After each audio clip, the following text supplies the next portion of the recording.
Oh boy, buckle up folks, because we are diving deep into the kelp forest of confusion and mayhem that is SpongeBob in China 1 and 2. The sheer audacity, the baffling plot twists, and the jaw-dropping cultural misfires in these episodes are enough to make you question whether you've been drinking too much seaweed tea. Let's start with SpongeBob in China 1. Our favorite porous protagonist somehow gets sucked into a vortex and lands in the middle of Beijing. Because sure, that's what happens when you mix jellyfishing with some questionable kelp crunch cereal. Suddenly, SpongeBob is navigating the bustling streets, marveling at the Great Wall and, wait for it, teaching Patrick how to use chopsticks with his little sponge fingers. It's a cultural crash course, alright, but not the kind you'd expect. Apparently, in Bikini Bottom logic, everyone in China eats nothing but noodles. Yep, that's the extent of their research, folks, and Patrick's attempts at using chopsticks?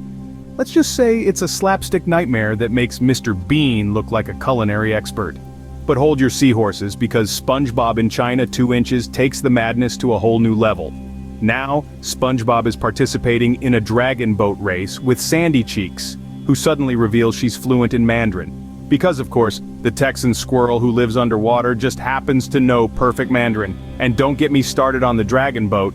It's like someone threw a bunch of Chinese stereotypes into a blender and hit puree. There's SpongeBob, wearing a traditional Chinese hat, because that's totally necessary for a boat race, shouting phrases like "Ni hao, Squidward," as if he's in some bizarre language learning commercial. And the villain? Oh, you better believe there's a villain. Plankton teams up with a panda, yes, a panda, to steal the secret recipe for, wait for it, Kung Pao Krabby Patties. It's a culinary crime of epic proportions. Because in the world of SpongeBob, the best way to adapt to a new culture is to throw in some pandas and spicy food. Genius, right?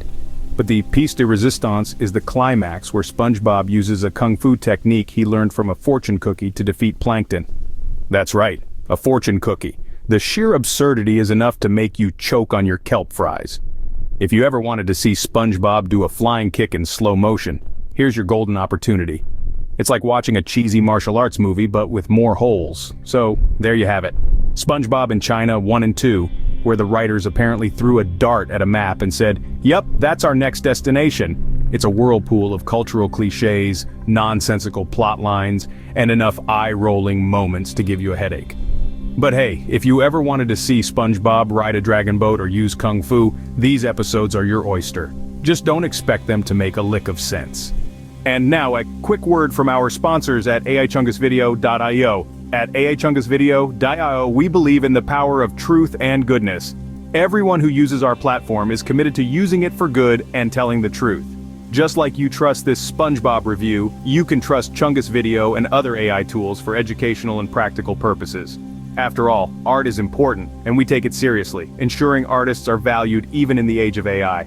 Thank you for supporting our sponsors. Now back to the show.